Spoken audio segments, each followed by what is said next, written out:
Ce générique annonce donc la page sport. Pour l'animer, je reçois Famour Djouté. Famour, bonjour. Bonjour Brahma Traoré. Volleyball, les championnats nationaux couplés à la Coupe du Monde, Coupe du Mali, j'ai dit, commencent ce samedi au Palais des Sports. Oui, l'événement mettra en compétition les équipes hommes et dames des ligues régionales plus celle du district de Bamako.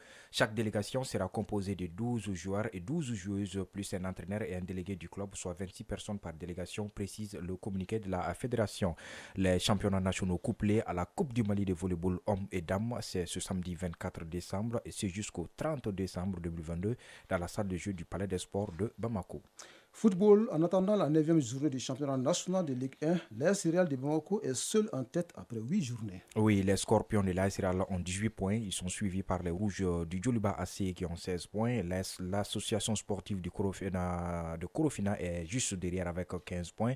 L'AS Bakaridjan de Baraouli est au pied du podium avec 14 unités. La zone rouge est occupée par l'Union sportive du Cercle de Kita 6 points et Yélin Olympique 4 points. La 9e journée débute lundi 26 décembre avec 3 matchs.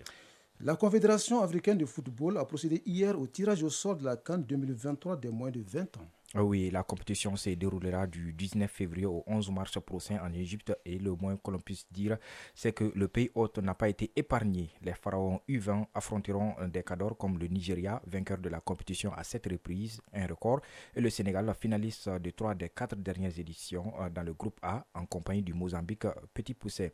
Rappelons toutefois que les deux meilleurs troisièmes des 3 groupes accéderont au quart de finale, ce qui laisse un espoir aux 3 pays de se qualifier.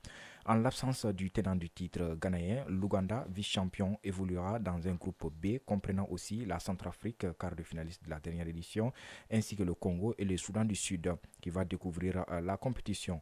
Mais la hiérarchie pourrait être bousculée par des Congolais qui ont dévancé la Centrafrique, justement la RDC et le Cameroun en qualification. Enfin, le groupe C s'annonce relevé également avec la présence de la Tunisie et de la Gambie, tous deux des demi-finalistes de la précédente édition. Les Scorpions avaient remporté le match pour la 3e place face aux Aigles de Carthage au tir au but. Il faudra toutefois se méfier du Bénin, tombeur de la Côte d'Ivoire et du Burkina Faso en qualification, et de la Zambie qui complète cette poule et qui ont des arguments à faire valoir. Enfin, les sélectionneurs du Maroc bénéficient d'une cote pour ses exploits à la Coupe du Monde Qatar 2022. Oui, le technicien n'a aucune intention de quitter les Lions de l'Atlas, mais il compte bien maintenir le niveau d'excellence qu'il est parvenu à atteindre. Sinon, l'ancien défenseur du Maroc prendra de lui-même les décisions qui s'imposent, comme il a confié en dévoilant son objectif pour la CAN 2023 à l'occasion d'un entretien accordé jeudi à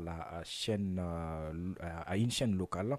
Maintenant, on doit être ambitieux. Je dois, moi le premier, montrer l'exemple. On doit être au moins en demi-finale de la CAN. Si je ne vais pas en demi-finale, je partirai de moi-même, a prévenu Regragui, nommé sélectionneur au mois d'août. Actuellement, aucun Marocain ne veut évidemment ne serait-ce qu'imaginer ce scénario. Pour rappel, les Lions de l'Atlas n'ont plus atteint le dernier carré de la CAN depuis 2004 et ils avaient été éliminés en quart de finale de la dernière édition par l'Égypte 2-1 après prolongation en janvier dernier sous les ordres de Walid Alilovic. Merci Famour Djouté pour cette synthèse de l'actualité sportive qui boucle d'ailleurs cette édition qui vous a été présentée par Brahma Traoré. Sur une mise en onde de Bintou Traoré, la mise en ligne a été assurée par Sekou Traoré. Retrouvez Koumba Sissé à 19h30 pour la 3e édition de Mali Actualité. Ne décrochez pas. Tout à l'heure, le journal interrégional vous sera présenté par Youssouf Traoré. Passez d'excellents moments à l'écoute de la radio nationale, surtout une très belle fête de Noël à la communauté chrétienne du Mali.